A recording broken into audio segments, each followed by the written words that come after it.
Well, hey there, everybody. How you doing? Dave Fennoy here. Another Wednesday, and here we are together for another Ask Dave Fennoy Anything. Love to see when you comment and say hello. So pop in there, give me a wave, give me a hi, and we'll get this thing going.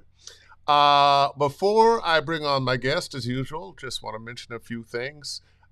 These Ask Dave Fennoy Anythings live on my YouTube channel, Dave Fennoy Voiceover Training.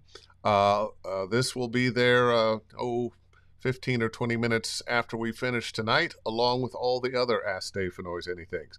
If you are interested in coaching with me, you can visit my website, davefennoy.com. Click on the tab at the top. It says Study VO and book yourself, and happy to work with you. And I had mentioned before, somebody hacked my Twitter account.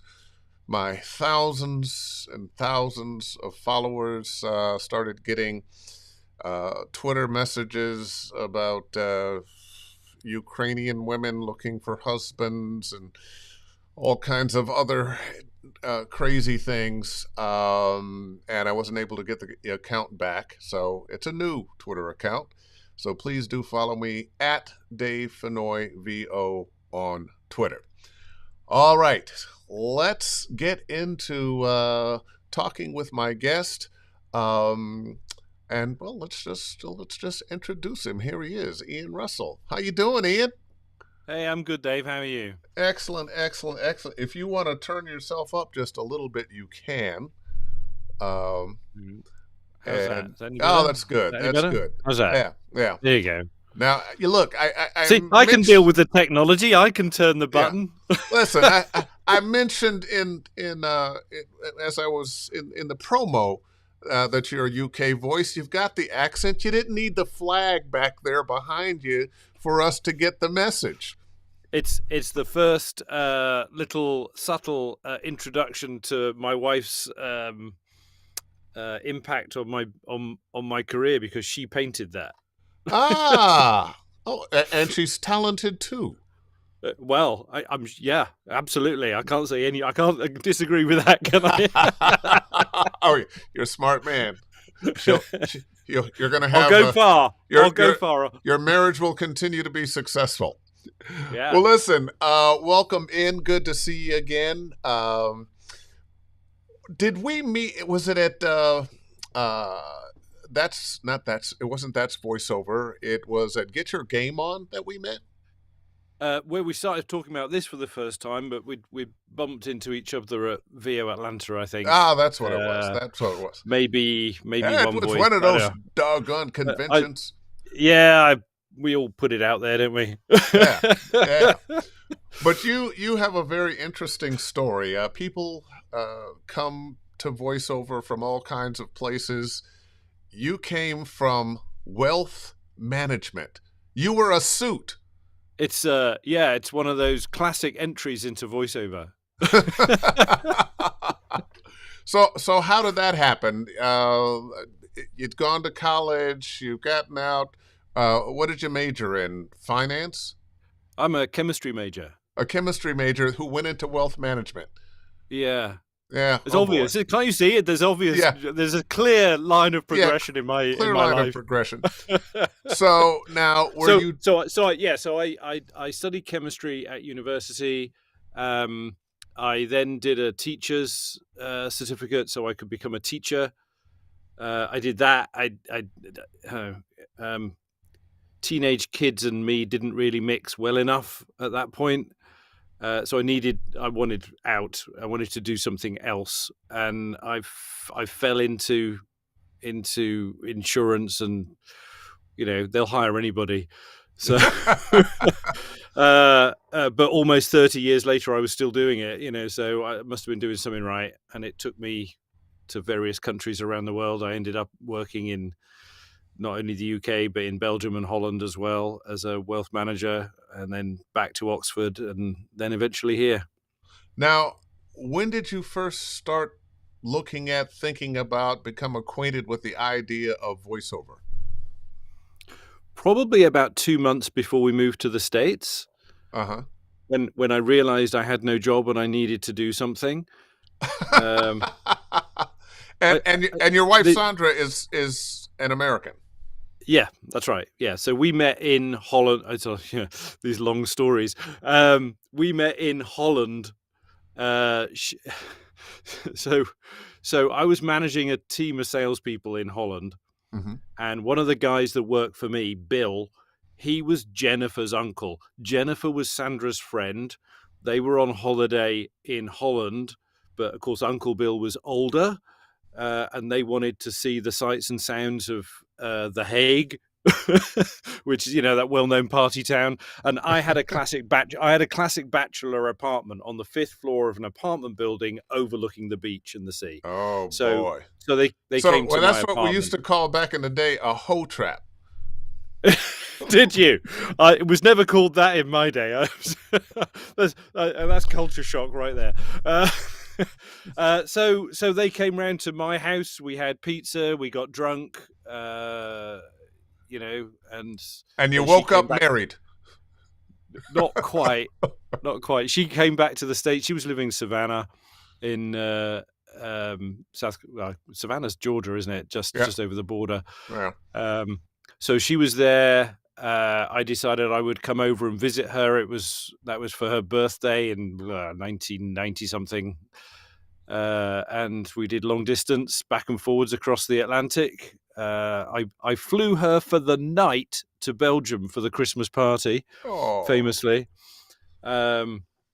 And then something had to give, either that was it was a year, it was nice, or I had to move here, or she had to move to Holland, and we weren't married, so the chances of me getting a green card and a visa were next to nil. But the Dutch are very open, you can bring her, as long as you don't sign her on to social benefits, she can come. So she came. And there you go. That was late 90s, so we're getting close to 30 years. Wow, congratulations on that. But I bring up your wife not so much because I wanted to hear that very riveting romantic story. I know. Yeah. But while you were seeking something else to do, your wife gave you a gift. Tell me about it. Tell us about it. So Christmas 2012, I open up the Christmas card, and in it is a little voucher, homemade voucher, to go to a one-day introduction to voiceovers in London with a company called The Showreel. It's run by JP Orr in London. Had you ever thought about voiceover before that? Never. Well, no, never's not quite true, actually. I did back in the 80s. I had been involved with a local amateur theatre company, community theatre company where I lived, and one of the girls worked for the local radio station and had me go in and do something relating to Paul McCartney's Liverpool Institute of Performing Arts when he opened it, when he bought his school. So I had done that, but I hadn't really thought about it as something that you do as work at all. It was just something I did a favor for. So 2012, I didn't really ever consider voiceover at all. So I went off and did this one-day thing, and it was just a release from work. And then for a couple of years, 2012 to about 2014, I would go and do these training things with them, and all these actors were there. Oh yes, I've been in the West End doing this and that and the other, and it get to me, and I say I work for a bank, and it was a toss up as to whether they were going to throw me out. And then with the credit crunch and the banks reconstructing themselves and laying people off, and I was just like, I'm done with this. I'm ready to do something else. So I went to JP and I said, does anyone ever get hired for this? And he said, yeah. And I said, would they ever hire me? And he said, I don't see why not. And with that, I set off on a voiceover career. That was it. Wow. That was the ringing endorsement. I don't see why not. Okay. Well, well, fantastic. And so what was your first job?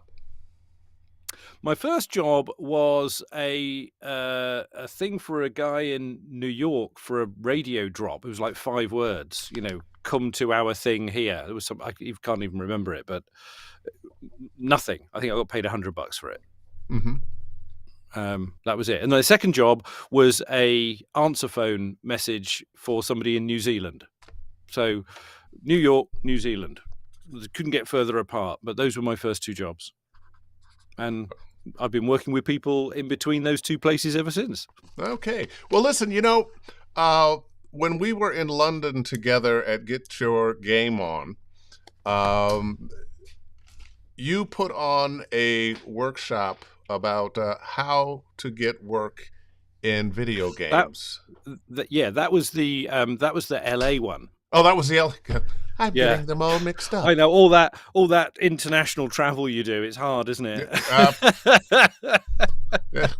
Which country am I in this week? Yeah, if it's Thursday, if it's Thursday, it must be Belgium. That was in LA.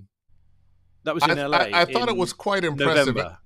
And I know a lot of students that I work with, they haven't joined the union yet. They've just gotten their first demo. They may not have agents. And one of the things about your presentation was how much information you gave about how you can find these jobs yourself. Let's just go through a few of those. And by the way, those of you who are watching, listening, get your questions ready. Ian is a wealth of information on video games. A wealth manager. I didn't mean that as a pun, but I guess it worked. Hey, it'll work. We'll go. It'll work. Ian has a wealth of information on how to find work when you're looking for work in video games, and I'm sure some other areas too. But this was the presentation I saw that I was so impressed with. So carry forth. So I'm a product in this industry of the internet, I think is the first thing to say. I live in the middle of metaphorical nowhere, South Carolina. Without the internet, my voiceover business could not exist.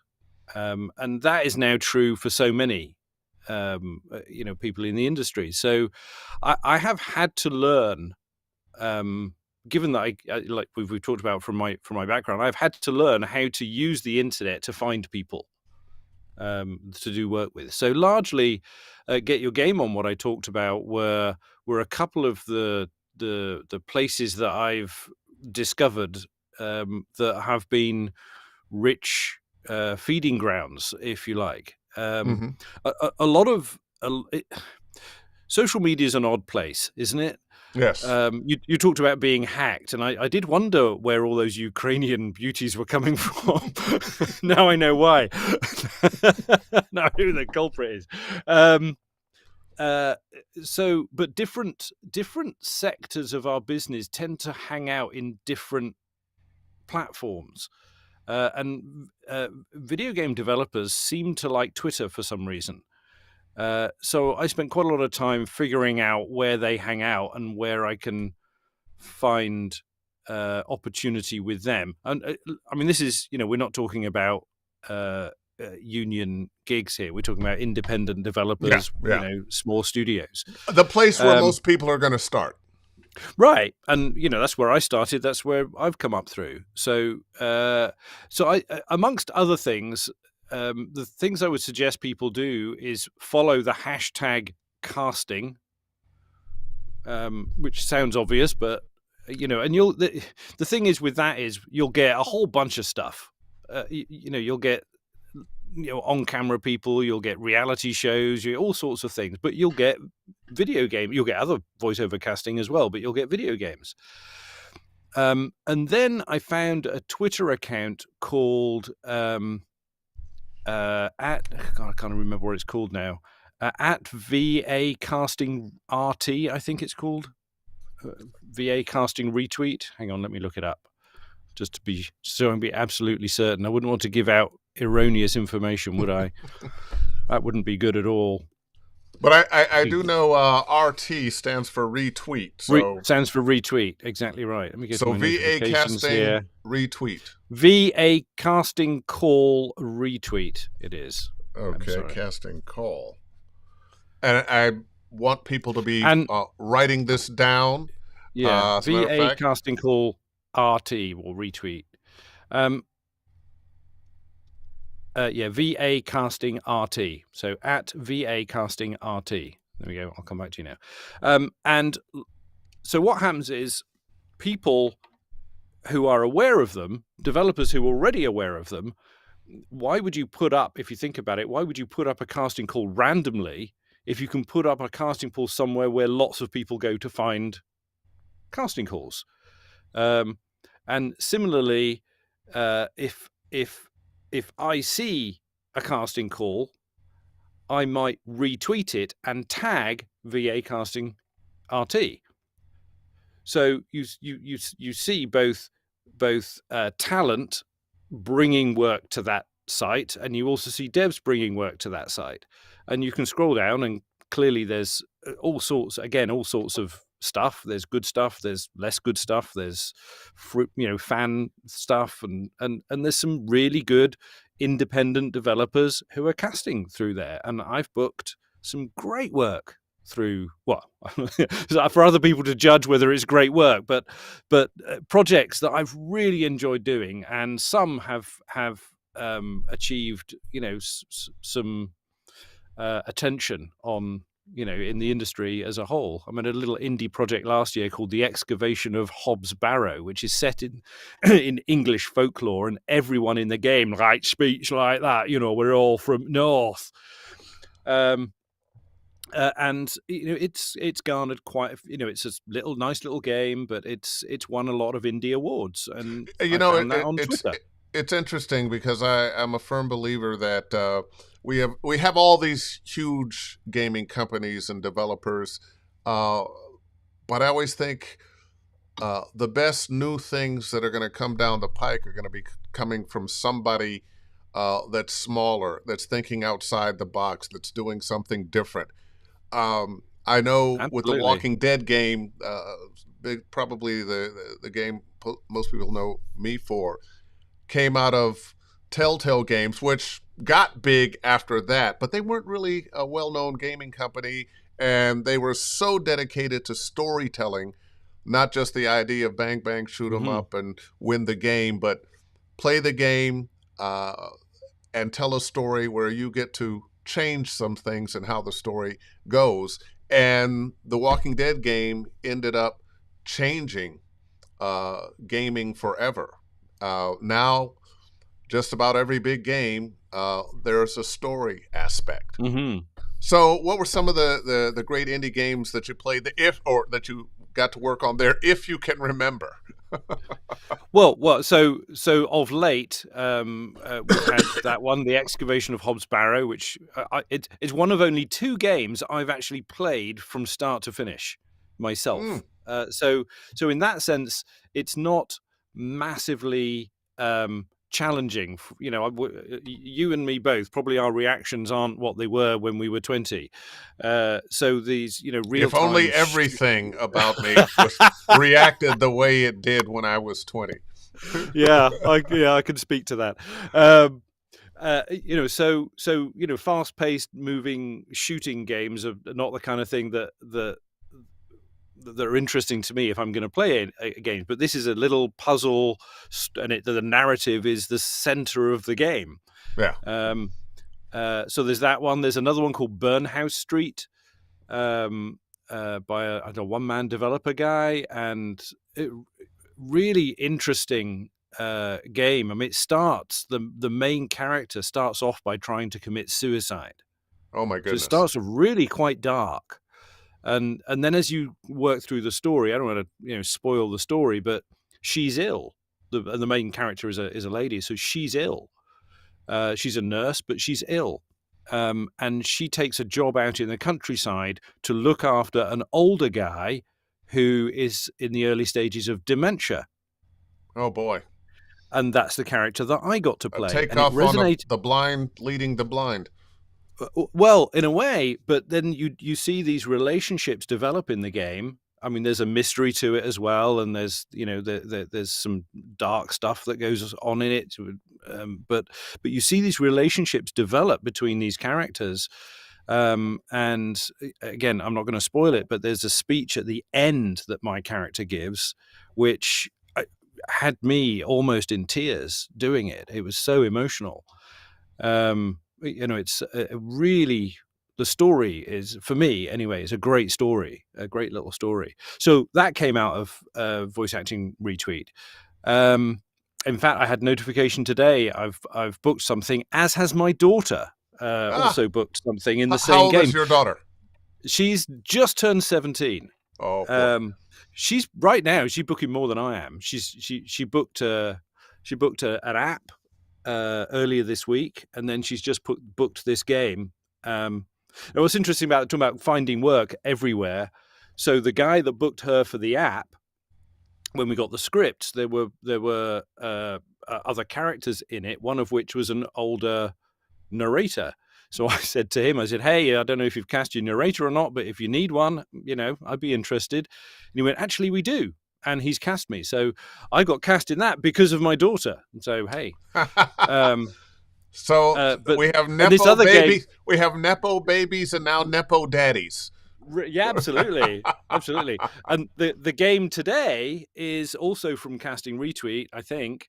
So they're making a playable demo of the game, and we've both been cast in that. But in the message, they've said her character will be in the main game. Mine won't. So she's got the bigger gig out of this than I have. So, well, that's for her college fun. Well, we're hoping so. I think she spends it on makeup at the moment, but and which is always amazing because girls that age generally don't need any makeup. But hey, no, I'm joking. She bought sunscreen actually. Oh, okay. Well, that I approve. So we were talking about where do you find work. So Twitter is a place that I find a lot of opportunity, and I'm much more choosy now than I was, a decade ago when I started. But there's some really nice projects, and like you say, new developers coming through, developing new ideas, story-driven ideas. They're making good content, and it's worth being involved in. I think sometimes about some of the work I did early in my career that, of course, I turn my nose up at now. And whenever people talk to me about getting started, I try to remember that we all had to start someplace, and we probably didn't start doing the exact kind of thing that we wanted to do in the long run. Mm-hmm. I did a lot of work for a 976 company. That's when you could dial 976 on your phone and pay $1 a minute or whatever it was for various kinds of entertainment. And and the mind boggles, Dave. The mind boggles, yeah. I was the voice of the lottery every Wednesday when they had the lottery. I had to drive over to San Francisco from Berkeley and watch it on TV and then record it for the phone. There was a Prince and a Michael Jackson hotline, so I was the voice of each of those. And there was a romance line. And I wonder when we were going to get to that. I was the narrator on several of those. But you start where you start. So what's the weirdest, cheapest, crappiest job you've ever had? I'm going to dodge that question a little bit because the people making that content, to them it was important.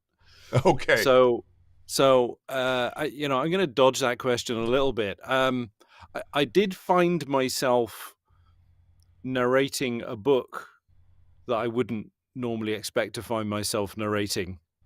At one point. but that's Did under you a have to do it that's under under that's a under that's pseudonym? under a you Christ, you're right. So I don't want to delve into that too much. I think early on. So I don't think I think a lot of people starting out misread the value of what we do. Yes. And we will, we as entrepreneurs anyway, we tend to do this, is we don't value our time as much as we probably should. So I would stack them high, explainers, what I would call disposable. There was one guy, actually, he was a really useful client and really helped my career in the sense that he was making little 30-second informational snippets about shares. What's happening with this share? This stuff was valid for a day at best, maybe two. And he would hire, so his videographers could just go ahead and make this stuff. He would hire me for 25 or 30 spots and pay me in advance for the 25 or 30 spots at much less than I would charge now. So that his videographers weren't having to go back to him constantly to ask if they could hire me. Wow. So that gave me cash flow early on, which enabled me to, relax the shoulders a little bit. When you've got to put food on the table and everything's a bit tight, you tense up, and that impacts everything else. So that I'm going to credit him a little bit with helping my shoulders to relax a little bit. Well, there you go. So let's, I always like to talk to people about their equipment and their booth and whatnot. And I can see you're in a real nice looking booth. I've got a whisper room right here. What are you in there? Yep, I'm in a whisper room too. You and me both, Dave. Yeah, and I also notice you got a shotgun mic. Is that the 416? That's a 416. Now, is that... I got a Neumann TLM 103 just behind it over there. Wait a minute.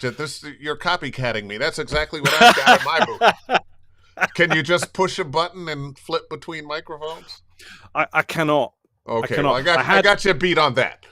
You have. I had a Audient ID14 both plugged in, and then it blew up. And I had to rush down to Guitar Center to buy whatever they had so that I could work. And they had a Steinberg UR12, which has got one plug-in. It's not my ideal choice, but right now I can only plug one in. So oh wow, stuck with that. And I've been fretting over whether to buy another ID14 or whether to buy something else. Well, I really like my UA products. I have in my booth the Apollo Quad, which is a little overkill. I could have done with just the Twin, but hey, I paid the money now, might as well use it. Correct. So if you're looking, I would give that as a recommendation. A lot of people, though, especially if you're just starting out, there are a few things. Apollo has the Volt 1 and 2, which are priced more like the Focusrite TI2, and both of those are great. So that actually wasn't for you. That was for other people who are thinking about it. Now, how long have you had that whisper room? I've had this probably 5 years or so, something like that. About 5 years. 5 years. And now, had you started? You hadn't started your career when you were in England. No. I'd done a bit of training in London, as I was saying earlier, and I just said, "Hey, do people hire you to do this?" And I came here and just walk-in closet. I was a walk-in closet boy. So I bought an all-in-one computer, because that meant less things to buy. I bought a USB microphone because that meant I didn't have to buy an interface. So I had to buy less things. In fact, my USB microphone is sat out there on the desk. It's the Rode and USB. Which one is it? It's the Rode NT USB. Oh, okay. It's still there. I still use it as a desk mic. It works fine. I booked my first work on it. I booked my first TV commercial on it. I booked my first big video game role on it. So I'm not going to clearly I've moved on, and there comes a point, I think clients demand us. There's an expectation, Yeah. which is I, actually why I bought the 5416, because I started getting promo auditions from some agents, and it's kind of in LA. It seems that they kind of expect you to have a 416, so I it's bought one. it's a matter of fact, it's called lovingly the LA Voiceover Mic. And I discovered that when I came to LA in 1990. And of course, none of us had home studios at that point, but all the studios you went to, especially if you were doing TV promos, and I was doing a lot of them then, it was a 416. And you had Mm-hmm. a 416, a 103, or a U87. Mm-hmm. And those seem to be the mics, but the 416 I found very useful for everything, and still it's my go-to mic. Yep. I know there are a lot of people that, well, I do promos on my 416, and then I move over to my U87 for narration and my 103 for commercials. One of the things I like about it, and this is not just for you, but for everybody else, is the fact it was designed for the voice. It's what they use on movie sets Mm-hmm. and on TV sets. And I think that's likely why it ended up in studios, because they wanted the same mic in the studio for the ADR that they couldn't take from. Actually, I've got a set. story for why it ended up. It was there was a Ernie Anderson, who was the voice of Ford and the Love Boat. Oh, I remember that. And Ernie Anderson, when ABC hired him to do promos, he didn't want to be in a booth by himself. He wanted to be around the guys who were in the room. Well, there was no microphone that anybody could think of that would allow that. But somebody came up with the idea, well, why don't we use a 416? It's very directional. So he could sit in the room with the guys running tape and the director sitting next to him and whatnot. And that mic just would not pick up anything except what was right in front of it. Yeah. And he made the mic famous for promos, and it became the LA Voiceover Mic. Ubiquitous. And yeah. And the rest is history. So I don't have the deepest voice in the world, but the 416 definitely gives a richer tone than the Neumann does to my voice, and I think that helps people like you and me who have a deepish voice. It picks up on the bass tones and makes them nice and chocolatey. Yeah, it's funny. People always tell me I have a deep voice, and then I run into somebody with a really deep voice, and it's like, okay. Right, yeah. Okay, yeah. No, that's deep. So yeah. Can I have your pipes? I'll kill you for your pipes. Well, you know what? I used to feel that way sometimes, but what I've learned is it ain't about the voice. It's not about the voice. You will hear every kind of voice out here, deep, high, funny, rich, whatever it is, whatever you can think of. It's about connecting with your listener. It's about touching people here and here, and then you got it going on. That's the storytelling. Yeah, you are a fairly frequent winner of awards. Tell us about some of the awards you've won. That journey started in 2019. So I'd been in the business 5 years, and I was cast in a game called Warhammer Inquisitor Martyr, and the opening monologue is real kind of one of those storytelling things, and I thought it was quite good, and I thought I'm going to put this in for an award somewhere. So I entered the One Voice Awards in London because they were free to enter. Probably that's the only reason why, and then thought nothing of it. And I got a phone call from an agent saying, "Congratulations!" I'm like, "What for?" And I guess the nominations had come out, and I'd been nominated not only for the video game performance, but also for Voice of the Year that year in 2019. And I went to my wife and I said, I think I'm going to have to go to London to the awards. So I did that. I didn't win. But it is an honor just to be nominated. Oh, for sure. Absolutely, Dave. It completely is. I mean, being nominated is winning. Yeah. Absolutely. But that set me off on the thought process, I think. It gave me sufficient confidence. It knocked the little devil off your shoulder that forever doubts yourself. So you're telling me you never doubt yourself when you step up to the microphone for an audition? We're actors. We always doubt ourselves, don't we? Yes, Little we do. bit. Yes, we do.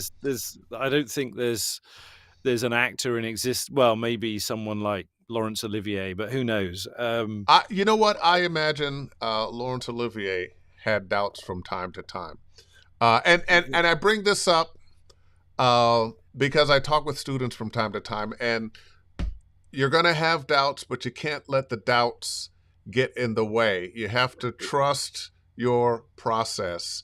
And, yes. And this is very much what have you done for me lately business.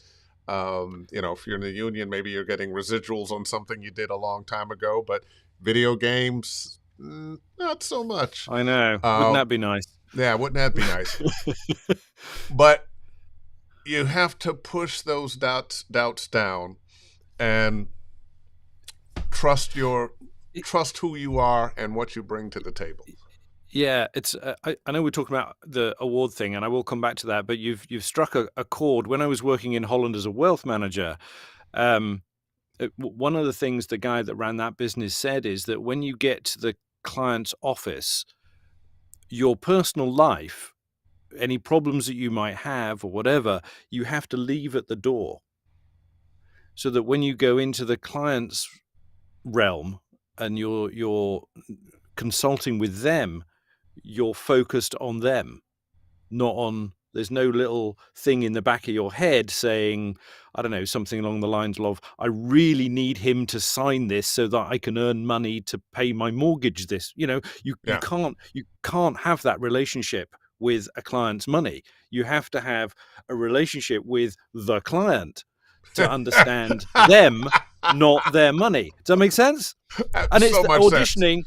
Right, and auditioning and acting, that resonates, doesn't it? Because you have to have a relationship with the story and the script and the characters that you're interacting with through that script. Yeah, let's talk about your process. You get a script. What's the first thing you do? Probably a leaf out of your book, David. I sit out there.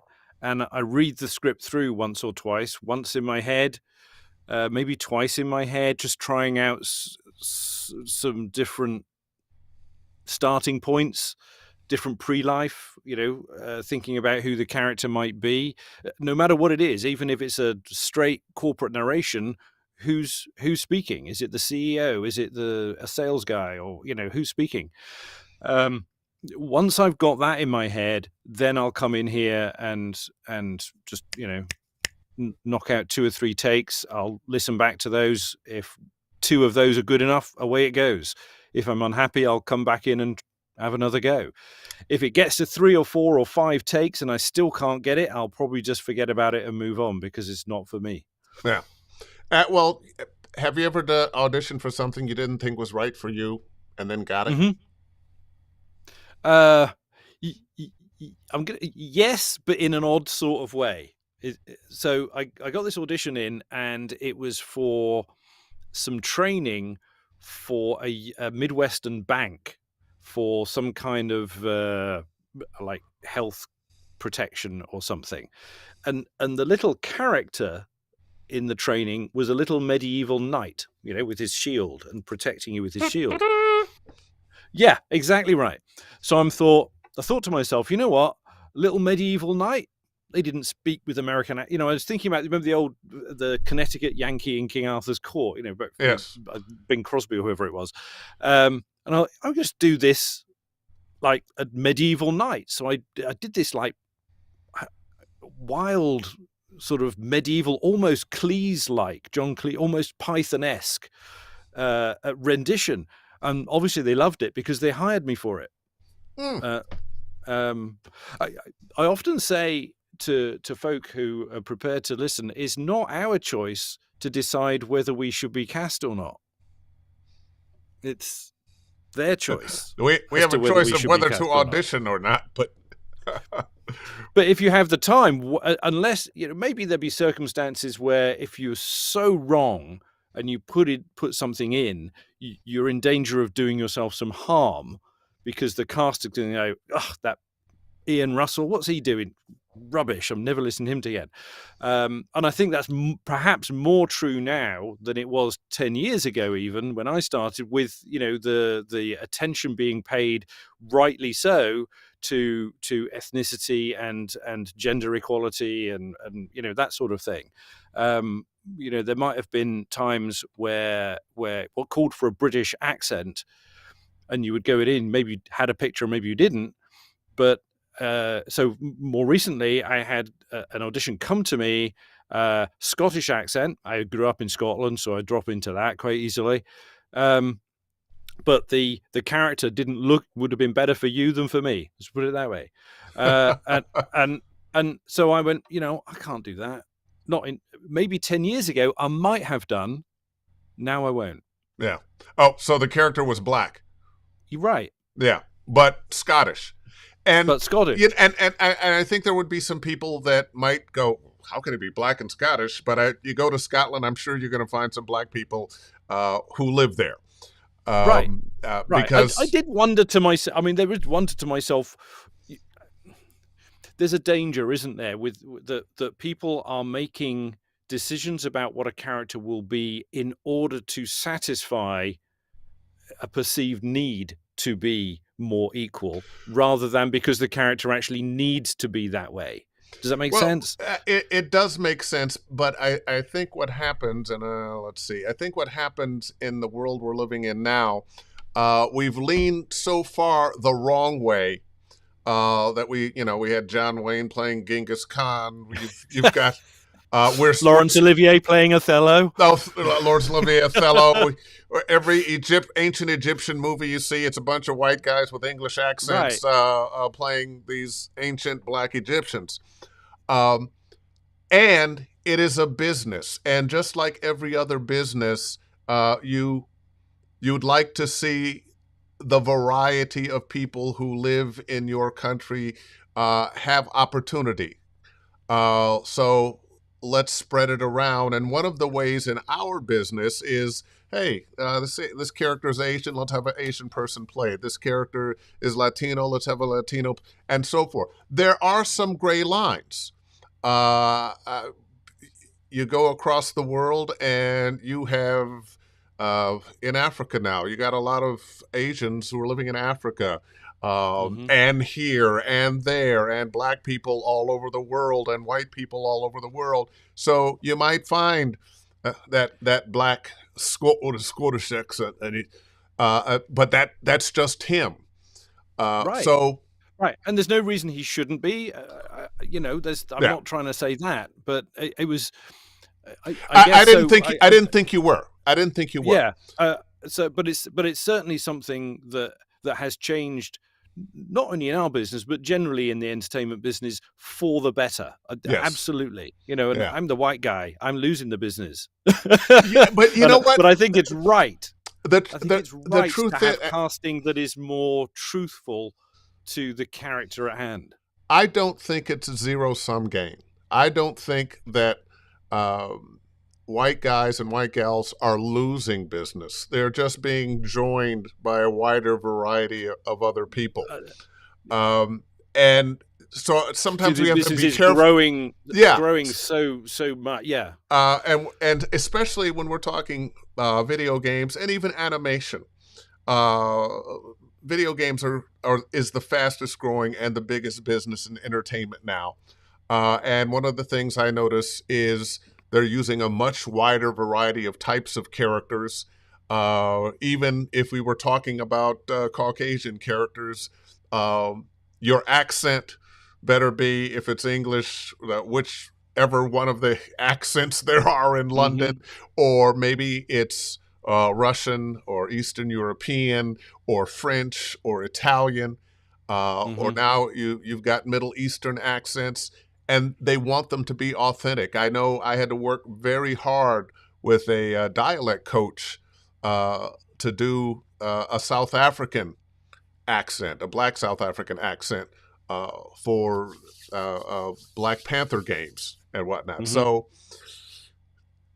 we're looking for more authenticity often. Absolutely. And the other thing we're talking about, so something that I drew attention to coming back to Get Your Game On in LA, was how gender diversity has increased, again, rightly so, to reflect the demographic of our population, and the number of ladies that are playing games is broadly equal to the number of gentlemen that are playing games. It's 50%. And so we're seeing an increasing, the industry is acknowledging that, in the sense that there are more and more female central characters in games. Yeah. You think back to the original Star Wars, and it was Princess Leia, and that was it, Yeah.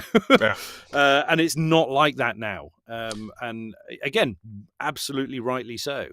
Got a couple of comments, questions here. Jim Frank 416 is also known as New Hampshire Mike, LOL. Jim, I think only by you. And let's see. I'm sure there's a reason for that, which he can enlighten us on. Flying Angel. Hey, Dave, would you do your Lee Everett voice, please? Clementine, keep your hair short and don't trust anybody. And I bring that up because it shows me that we are broadcasting on YouTube now. That was the little YouTube sound sign. So perfect. And an actual serious question for you from Richelieu Hoff Jr. Have you ever been asked to do voices that are not British? Yes. And what Okay, so thank you. So I think I've been, over the decade or so, I have performed in close to 30 different accents. Not all of them British regional accents, and probably the most well known is from the game Payday 2, which we touched upon at some point during our preamble. I play a character called Vernon Locke, who is nominally from South Africa. So Vernon Locke speaks like this. This is me doing Vernon Locke, it's not a perfect South African accent because I'm not from South Africa, and most South Africans would know that I don't speak with a genuine South African accent, but it's good enough, Yeah, because most of us don't really know. Well, there was a South African guy, who had a nice long rant on YouTube about how bad my South African accent was. But Locke's backstory includes working both in the US and in the UK, so it's not surprising that his accent has modified a little bit. And you know what? There are a lot of hybrid accents now because the world has gotten smaller thanks to transportation. And I can't tell you how many people I have met who were born in one continent, moved to another continent, and now are living on another continent. And their accents, sometimes you go, it kind of sounds French, but a little bit English and a little bit Southern American. And they go, yeah, well, those are the places that I've lived. And we get casting notices quite regularly that want something that's not completely identifiable to either the US or the UK, something mid-European. I'm quite sure what that means. French or German or Italian, or somewhat Eastern European. I see a lot of those. So you get into your thing, you do that voice, and it comes out. And I've had the good luck of working a lot of accents that are certainly not my own, but I do notice. I do notice the industry is very often now looking for authenticity. Completely, yes. And I think the only where that blurs a little bit is in our, what we're known for in video games. We can often find ourselves in a fictitious planet, country, world that might look broadly a bit similar to Earth, but they're actually quite happy for the accents to be not quite on point, because it makes them different to Earth then. And I think There you that, go. you know, sometimes that can help. Got a question from Vortex Shardle. Hardest voice you've ever had to do? Probably one I failed at. Okay, yes. So I lived in Holland, so I kind of understand what a Scandinavian Dutch accent sounds like, but I can't reproduce it. I can hear it in my head, but I can't get it out of my mouth. I haven't been able to make So that this connection. is somebody who, maybe Scandinavian mom and Dutch dad.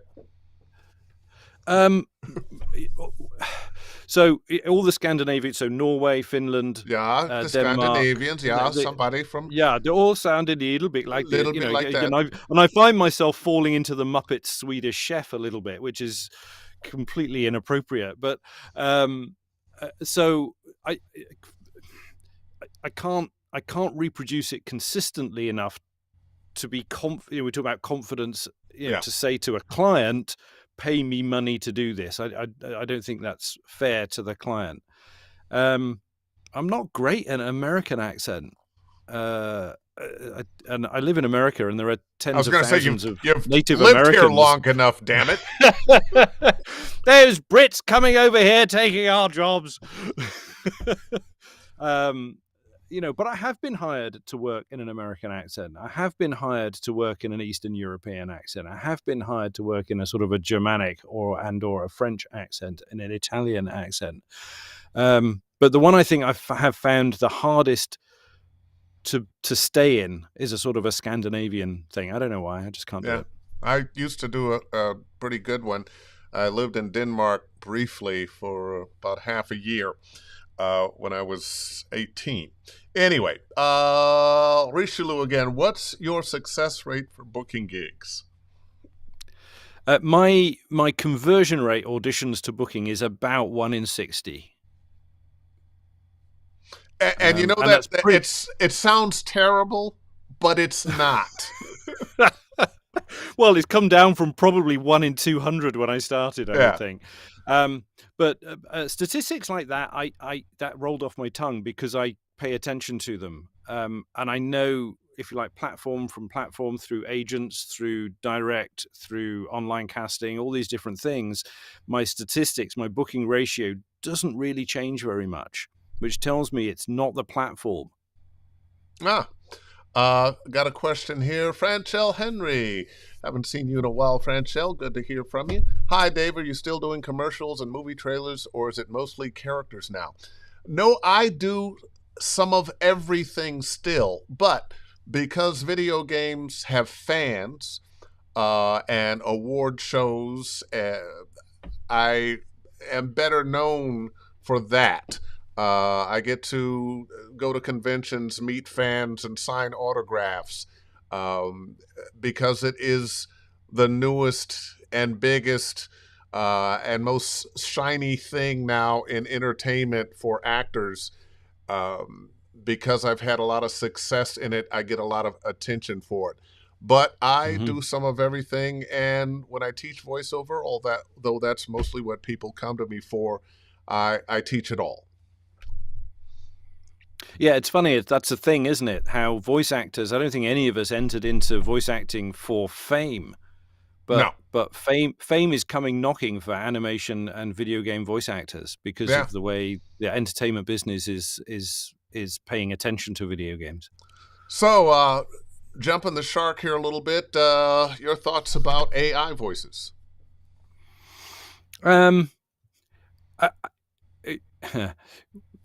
We have a number of reactions we can have to new technology like that. We can bury our head in the sand and hope that it goes away. And guess what? They'll just trample over us and leave us in the dust.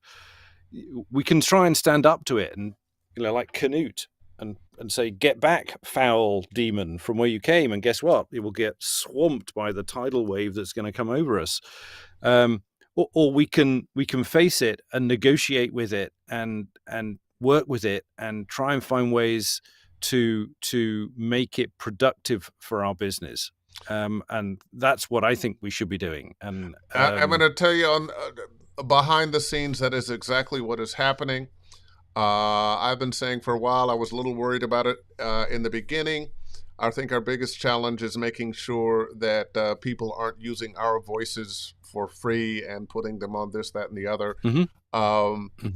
There are technologies and laws being proposed to help that, and it's very easy for us now to create our own digital voice, AI voice, that can work for us.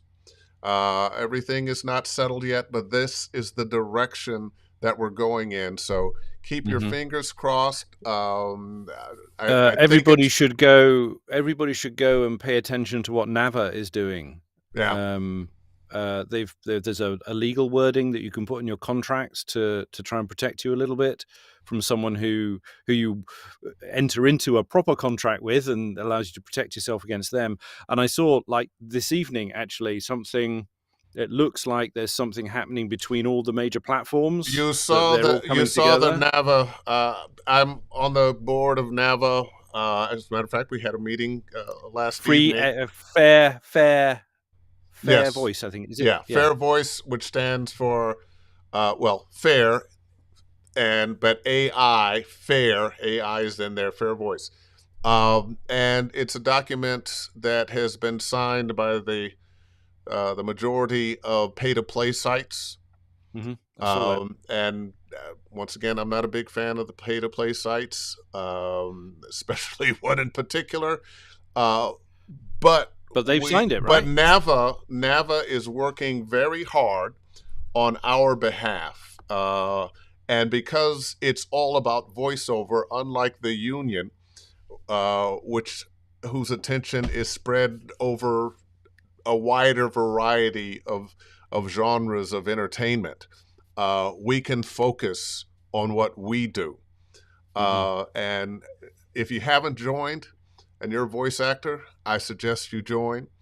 There is the benefit of, if you're not in the union, there's an affordable healthcare plan. And you have people that are seriously working on the issues that affect us as voice actors. Yeah, no, it's a really important issue, but it's not affecting just us, is it? I mean, all the creative industries are fighting, almost a rearguard action, it feels, to protect themselves. The artists, the writers, the actors, the photographers, and so on. And governments and industry pressure groups like NAVA are working very hard to protect us, and that's a great thing. There will always be bad people out there who will, and it doesn't matter what you do, they'll steal your voice, and it's just a matter of whether you can catch them or not. And I don't think really the majority of people are like that, but we have to try and protect ourselves from those that are. I think what happens is money rules. Money runs the world, or at least we feel like it does. And you have people who feel like, I'm working really hard, I need your voices, but I can't pay you this much because then I'll be making less. And no worker class person has ever gotten a raise just because you deserve a raise. Typically, we have to form a union. We have to get together and work together. The unions fought very hard, and when I say fight, I mean they actually fought. People died for things like a 2-day weekend, a 5-day work week, a 40-hour week. And a lot of people are trying to go back to child labor in this country right now. So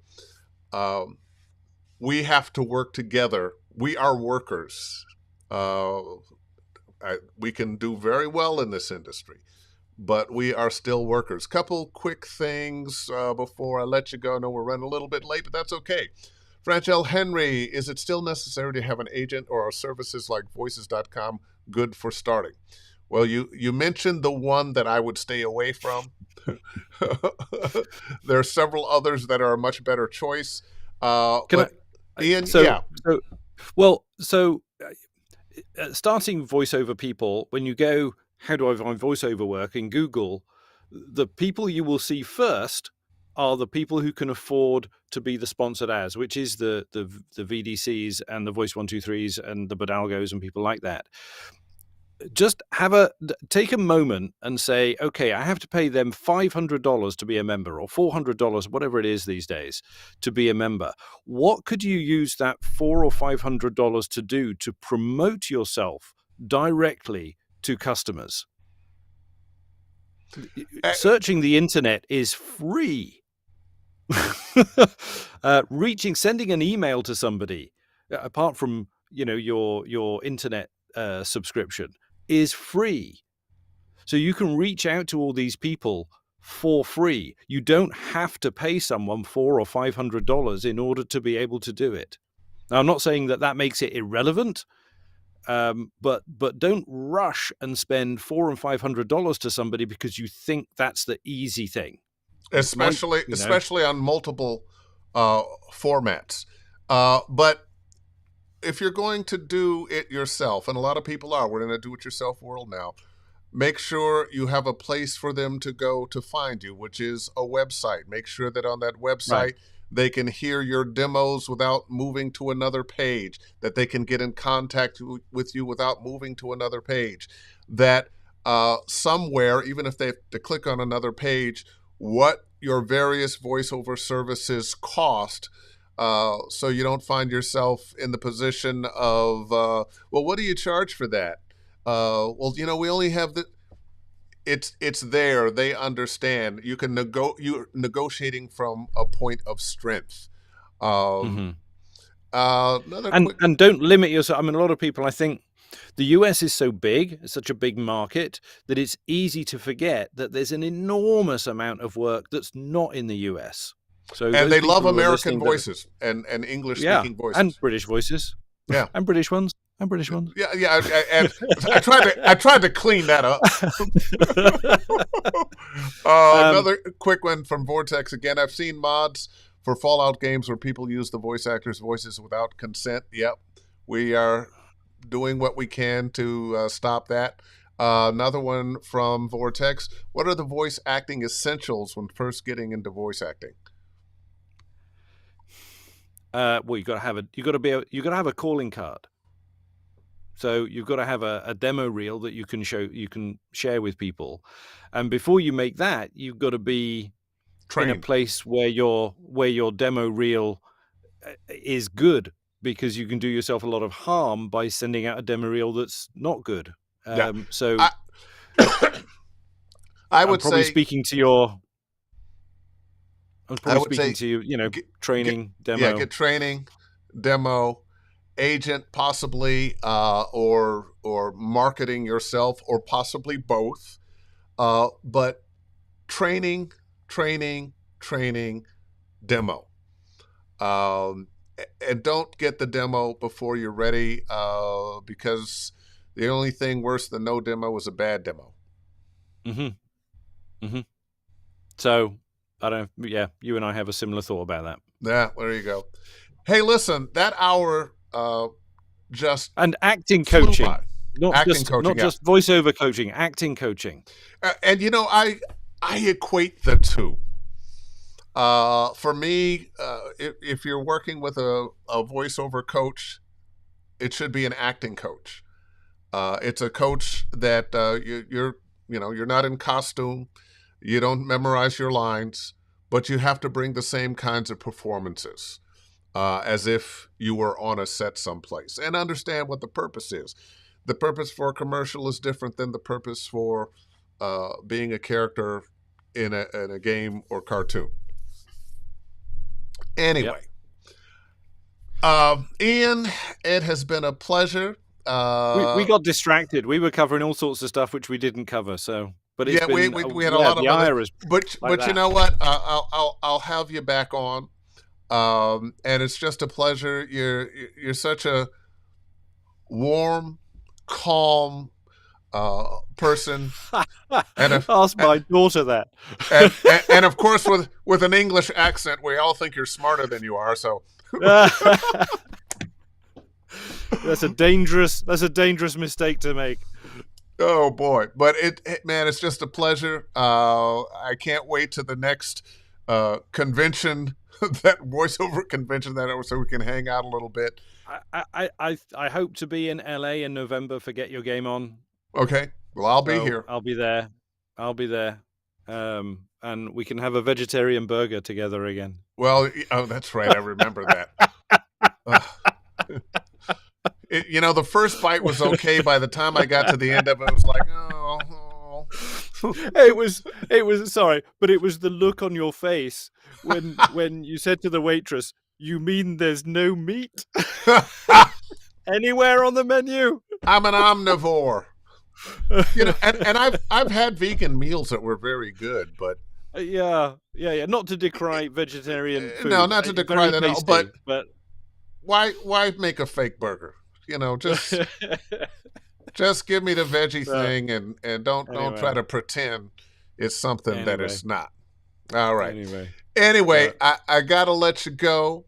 Thank you, Ian. Appreciate it. And my neighbor across the street is named Ian, and I'm happy that I did. And so when I see Ian, there's a part of my brain that wants to go Ian, and I didn't do that at all this evening. So I'm proud of myself.